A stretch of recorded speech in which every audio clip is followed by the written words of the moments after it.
the estuary to bear its young, producing an average of 12 pups in a live birth.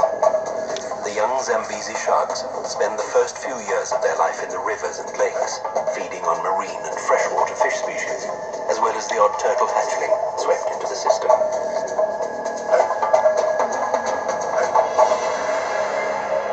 Many of the reef fish use the lower estuary as a breeding haven. Some, such as the mullet, tolerate low salinity levels and penetrate deep into the upper reaches of the Kosi Bay system.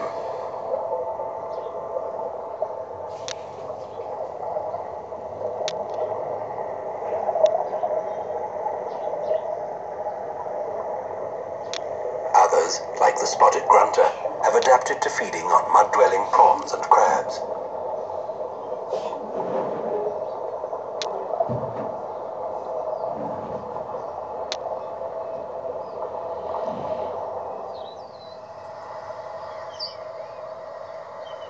Both mullet and grunter fall prey to the Tonga fisherfolk.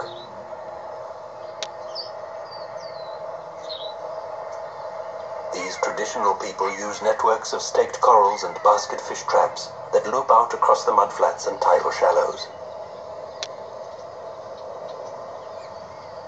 As the tide ebbs, the arrangement of palisades filters out the fish, which enter the traps through valves.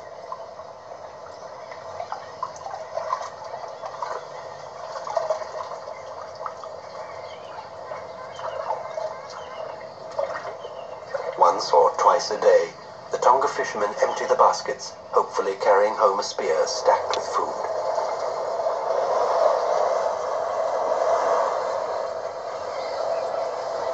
The fisher people of Kosi Bay have little impact on fish populations, and their traditional craft represents a sustainable use of the estuary's resources.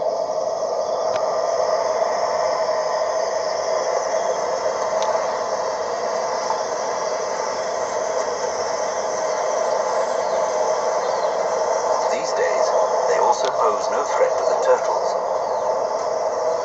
At one point in time, egg raiding and the killing and eating of adults did threaten the survival of sea turtles in the region. Today, the local inhabitants participate enthusiastically in the guarding of nests and other conservation projects.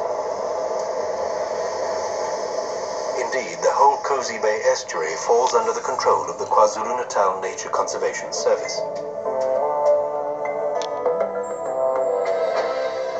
Over a year later, and one of the few surviving hatchlings has grown spines on the edge of its shell. These will protect her until she grows to a size larger than the mouths of most of her predators. Her purpose remains to find and establish her own feeding